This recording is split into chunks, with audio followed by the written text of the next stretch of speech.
ગુજરાત પોલીસની છબીને ચાર ચાંદ લાગે તેવી ઘટના સુરતથી સામે આવી છે। ભલે સુરત મહાનગરપાલિકાના તંત્રની પોલ ઉઘાડી પડે છે, છતાં પણ પોલીસની કામગીરી બિરદાવવા લાયક છે।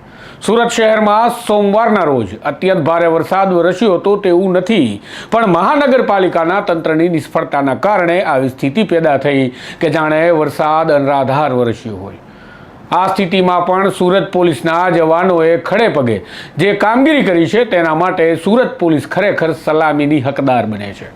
ભલે પોલીસ સ્ટેશન ડૂબ્યા હોય, નીચાણવાળા વિસ્તારમાં લોકો ફસાયા હોય, પણ ગુજરાત પોલીસની કામગીરીએ સાબિત કરી બતાવ્યું કે તેઓ ગુજરાત અને ગુજરાતની જનતા માટે આફત સમયે કંઈ પણ કરી છૂટવા માટે તૈયાર છે અને તેનો જીવતો પુરાવો આ સુરતની ઘટના છે। ગુજરાતમાં વરસાદી માહોલ જામ્યો છે ત્યારે સોમવારના રોજ રાજ્યના 170 તાલુકામાં વરસાદ વરસ્યાના અહેવાલ સામે આવ્યા હતા, પરંતુ સુરત શહેરમાં સમાચારો હતા કે સુરતમાં 13 ઇંચ જેટલો વરસાદ વરસતા સુરતના સરથાણા પોલીસ સ્ટેશન સહિતના આદર્શ નિવાસી શાળામાં પણ પાણી ઘૂસી ગયા છે, પાણીમાં ગરકાવ થયા છે।